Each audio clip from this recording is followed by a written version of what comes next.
Eversource wants a $3.2 billion rate hike to be approved.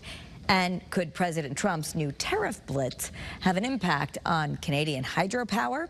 If it does, how could that impact people right here in our state? Joining us to talk about all of this and how it affects you is Dan Haar, the senior editor and columnist at Hearst Connecticut Media.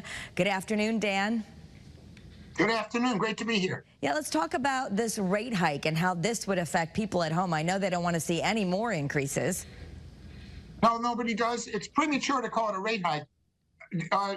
Eversource is due to come in for a rate hike at the end of this year or early in 2026.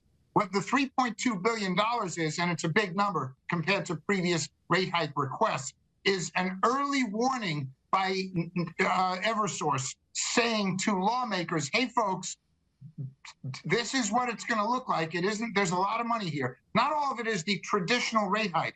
1.2 million of that billion of that $3.2 billion is pent-up storm recovery costs. And that doesn't include any storms we have in this upcoming season.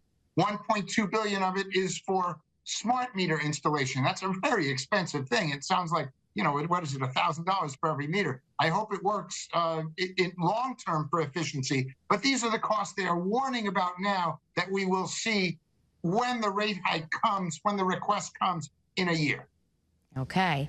And why do we need to be concerned about hydropower? Well, hydropower, we didn't know until late last night or early today whether hydropower from Quebec, which Connecticut does use, was subject to the tariff of either 10% or 20%. It turns out it is not. It appears to be exempt, although nobody is certain. I can't get confirmation of that in any official way, but it appears that hydropower, that's the good news. Right? Because as we just discussed, any little piece of electricity cost is going to be harmful to Connecticut. The bad news is that oil and gas imported from Canada, of which there is a significant amount, that's both for home heating oil and for firing up electricity generator plants, is subject to the 10% tariff.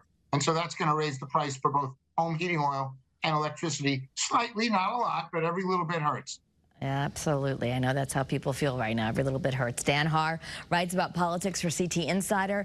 You can find all of Dan's columns on ctinsider.com. Thanks so much, Dan.